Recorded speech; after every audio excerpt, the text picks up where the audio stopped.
Kita ke sorotan lain, Saudara. LPSK mengkaji pengajuan perlindungan korban perundungan di sekolah BINUS, sementara polisi telah memeriksa 11 orang saksi.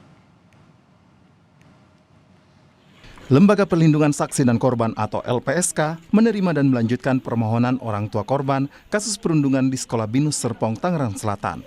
Beberapa hal yang didalami oleh LPSK diantaranya keterangan korban, kondisi psikologi, hingga tingkat potensi ancaman terhadap korban. Dalam permohonan itu, pihak orang tua didampingi oleh P2 TP2 Tangerang. Mereka mengajukan permohonan perlindungan berupa perlindungan fisik dan restitusi. Atas permohonan tersebut, LPSK melakukan penelaahan untuk mendalami sifat penting keterangan, tingkat ancaman, situasi medis psikologis dari pemohon, serta rekam jejak pemohon.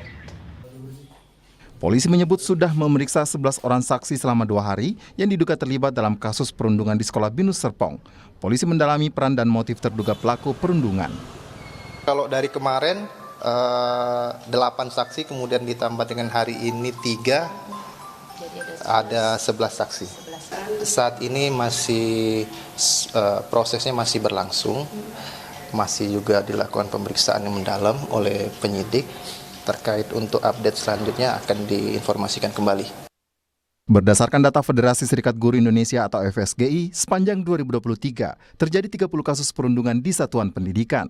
Jumlah ini meningkat 9 kasus dari tahun sebelumnya.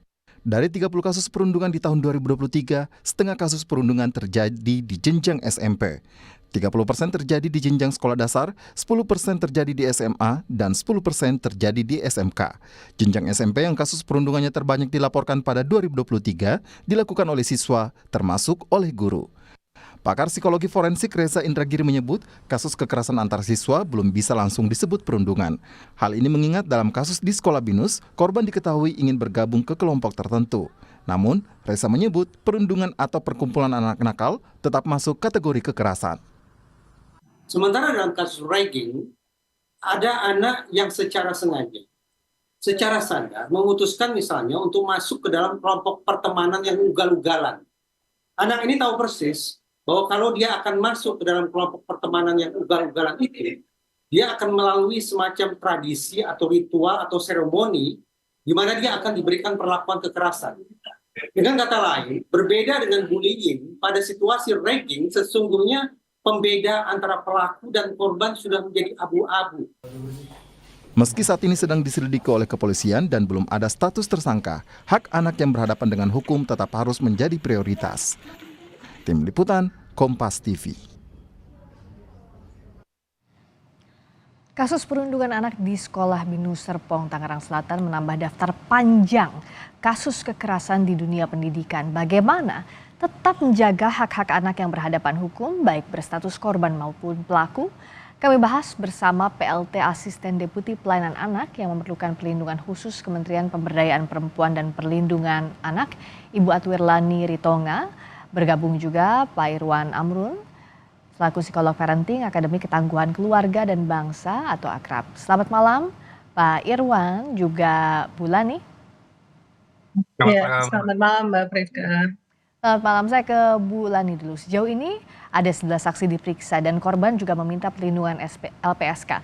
Kalau penanganan dari Kementerian PPPA sejauh ini seperti apa? Apakah memang hak korban dan hak anak yang berhadapan dengan hukum sejauh ini sudah terpenuhi atau seperti apa, Bu? Ya, kami dari Kementerian Pemberdayaan Perempuan dan Perlindungan Anak sebenarnya sudah di Tangerang Selatan, kita punya UPTD PPA Tangerang Selatan ya, yang bekerja sudah mendampingi anak korban. Dan anak korban ini tentu membutuhkan beberapa hal, termasuk pendampingan psikologis, kemudian termasuk juga pemenuhan hak pendidikannya serta pendampingan ketika proses pemeriksaan.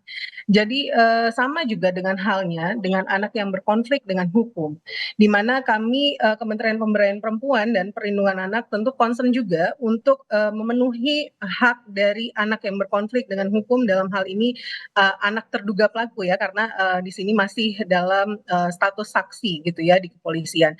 Sehingga kami juga memastikan apakah anak-anak yang berkonflik dengan hukum ini mendapatkan pendampingan saat pemeriksaan di kepolisian, kemudian juga mendapatkan pemenuhan hak-hak lainnya termasuk termasuk hak pendidikan bagi anak berkonflik dengan hukum.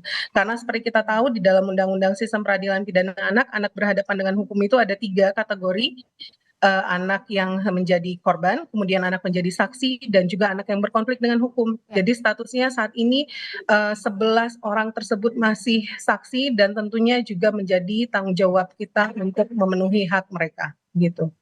Nah, dari saksi itu ada 3 anak berkonflik dengan hukum yang dikeluarkan dari sekolah. Kalau Kementerian PPPA melihat ini adalah langkah yang tepat atau tidak? Iya, pertama kami sangat menyayangkan sekali apabila memang sekolah terbukti benar mengeluarkan anak tersebut dari, sekolahnya, dari satuan pendidikan tersebut, karena bagaimanapun ini tanggung jawab dari lembaga pendidikan untuk memenuhi hak pendidikannya, gitu. Jadi, ketika ini harus dibedakan begitu ya, ketika proses penegakan hukum berjalan, ini tetap berjalan gitu, dan kemudian hak pendidikan anak juga menjadi tersendiri, terpisah dengan proses penegakan hukum. Sehingga, hak pendidikan bagi anak yang berkonflik dengan hukum atau anak terduga pelaku yang saat ini menjadi saksi, ini tetap harus terpenuhi. Sehingga ketika, sekolah memutuskan untuk mengeluarkan anak tersebut, sementara situasinya, saat ini mungkin anak-anak tersebut masih, duduk di bangku kelas 3 SMA yang sebentar lagi akan menempuh ujian, ini sangat kami sayangkan sekali, sehingga memang harus diklarifikasi benar atau tidaknya, Oke. dan sudah keluar surat keputusan dari sekolah tersebut atau tidak, apakah anak didik ini betul-betul memang sudah keluar dari BINUS gitu. Dan kalau pendampingannya sejauh ini kan artinya untuk anak yang berkonflik dengan hukum ini harus dijamin hak pendidikannya. Termasuk juga untuk korban juga kan harus diberikan perlindungan. Bagaimana menempatkan ini perlindungan untuk kedua belah pihak? Ya, makanya, kita memang dalam, pemenuhan atau penanganan sebuah kasus harus melihat secara komprehensif dan holistik ya, sehingga dibutuhkan kolaborasi dan sinergi dari semua pihak.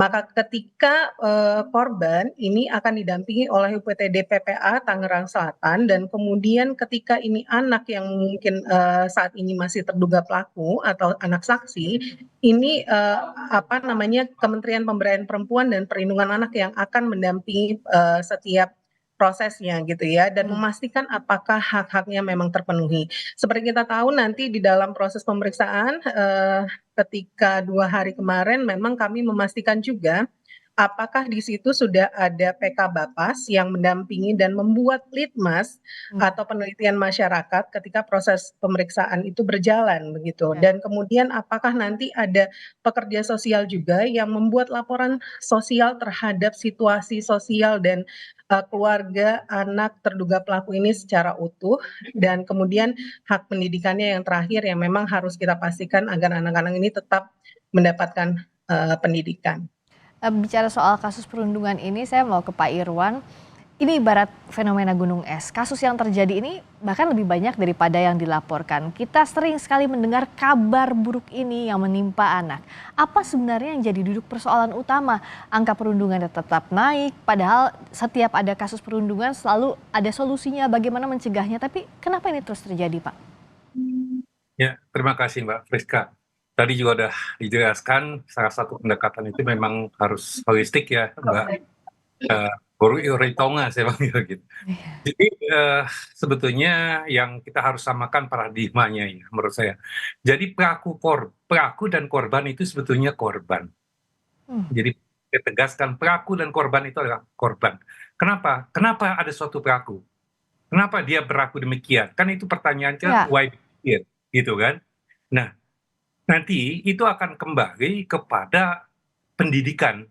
Pendidikan di mana? Ya pendidikan di rumahnya, karena dari rumahlah itu membangun karakter, membangun adab, pendidikan ada di masyarakat, dan pendidikan di sekolahnya gitu ya. Tentunya juga ada campur tangan dari media ya. Di sini kan ada bukan kita bangga ya kenaikan ini, justru kita prihatin. Jadi seperti yang kata Mbak Rizka tadi, ini fenomena gunung es benar gitu ya. Mungkin banyak juga yang tidak melaporkan gitu kan. Nah, sekarang mari kita tinjau sebetulnya pendidikan ini banyak sekali kurikulum itu diarahkan untuk mencerdaskan anak gitu. Tapi lupa kepada hal-hal yang katakanlah masalah adab, masalah perilaku, masalah etika gitu loh. Ya. Jadi permasalahannya di situ. Kita ini sebetulnya darurat parenting, Mbak. Nah, Ini darurat parenting. kita bicara soal parenting, Pak Irwan, saya selaku orang tua juga jadi bertanya-tanya, termasuk khawatir dengan mereka kasus bullying ini. Sebenarnya untuk pola pengasuhan seperti apa yang harus dilakukan orang tua di rumah, juga guru di sekolah, karena kan bisa jadi orang tua sudah memberikan pendidikan adab di rumah, tapi ini terjadi di sekolah tidak terdeteksi. Bagaimana Pak Irwan? Ya, kalau boleh juga, kita bertanya aja Mbak Friska ke diri kita masing-masing. Berapa banyak atau berapa kali dalam sekian bulan Mbak Friska itu datang ke sekolah? Mungkin kan waktu mengambil raport saja ya datangnya ya. Padahal pendidikan itu harus melibatkan orang tua juga. Jadi ada keterlibatan, ada komunikasi yang intensif antara guru dan orang tua gitu ya. Nah, seakan-akan jangan kita lepaskan, sebagai orang tua kita lepaskan bahwa pendidikan itu adalah tanggung jawab sekolah semata, tidak gitu ya. Jadi sebagai orang tua juga kita bertanggung jawab dan kita menjalin komunikasi dengan guru. Ya, kita boleh jujur juga kan.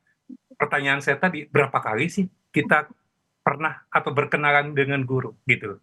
Dan kalau kita mencoba benchmark ya di luar, mereka itu bahkan ada conference, bahkan mungkin ada komite khusus perundungan gitu ya. Itu bisa saya dibuat kalau kita ini. Intinya adalah saya sering mengatakan kita dengan paradigma bukan paracetamol approach ya. Jadi kita jangan mendekati dengan seakan-akan memberikan paracetamol tanpa mengetahui penyebabnya apa.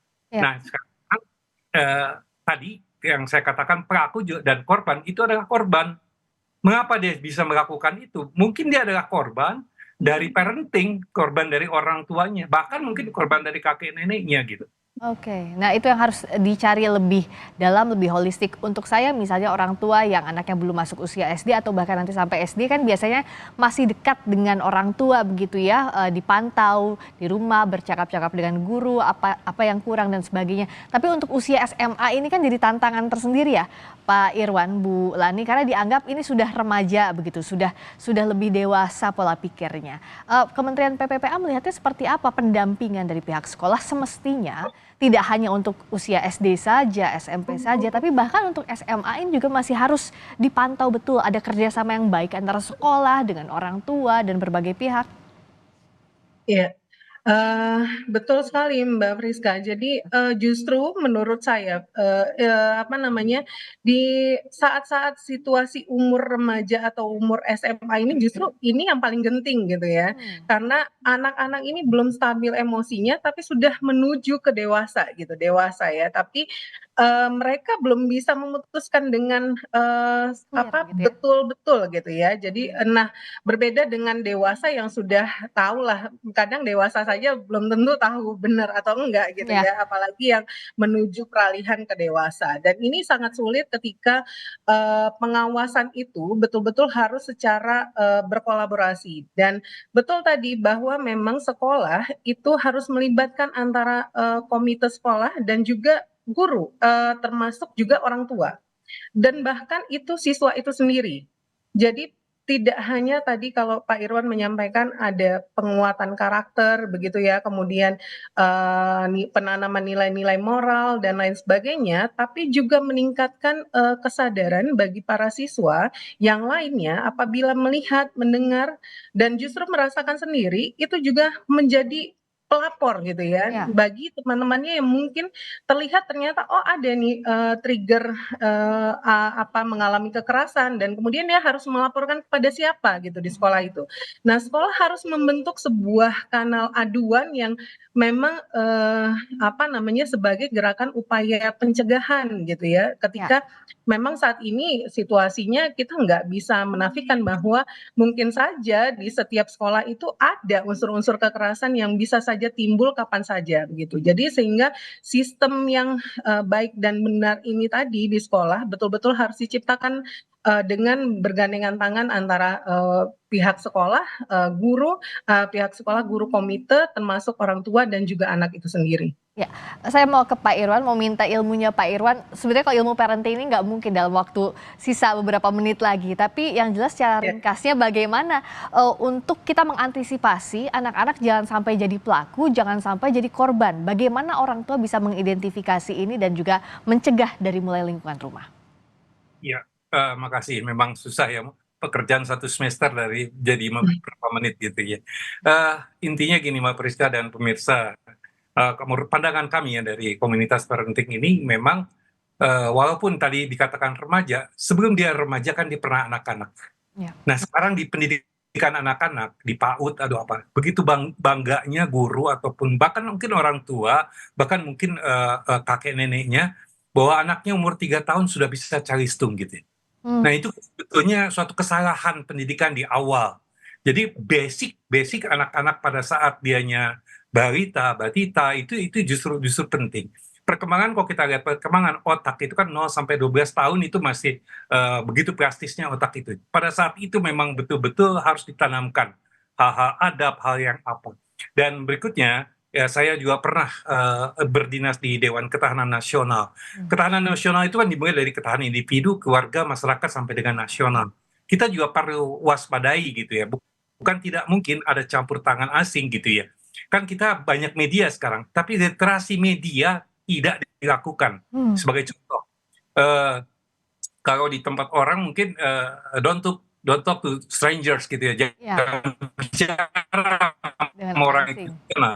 Tetapi pada saat kita menggunakan medsos, orang nggak kenal bisa kita bicara di situ. Ya. Dan itu bisa terjadi, dan itu pengaruhnya akan luar biasa. Jadi saya kira hal tersebut tadi juga ada disampaikan sama Bu Ritonga ya. Jadi awareness, kesadaran kita bersama, dan mari bersama keterlibatan masyarakat termasuk media. Saya garis bawahin ya, ada restorasi justice kan. Itu kan jelas langkah-langkahnya. Dan juga ada kerahasiaan-kerahasiaan. Seharusnya nama itu tidak tersebut. Betul. Nama itu tidak disebut. Itu kita kan menuju Indonesia emas kan. Tapi kita sendiri membunuh karakter itu gitu dengan menyebutkan udah ketahuan siapa orangnya. Itu gak baik menurut saya. Dan ke depan ya ini menjadi pembelajaran untuk kita semua. Please deh, tolong ya jangan sampai kita membukakan hal-hal seperti itu. Jadi ada penyelesaian yang kita lakukan dan ada ada etik jurnalistik juga kan Mbak Priska ya yang terima kasih, saya kira itu. Betul, itu yang selalu kami jaga. Semoga ini bisa terus jadi contoh untuk kita semua, termasuk juga karena ini pembelajaran untuk semua. Jangan sampai ada kasus perundungan dan bagaimana menyikapi perundungan yang melibatkan anak ini harus sangat hati-hati. Terima kasih PLT Asisten Deputi Pelayanan Anak yang memerlukan perlindungan khusus Kementerian Pemberdayaan Perempuan dan Perlindungan Anak, Ibu Atwirlani Ritonga.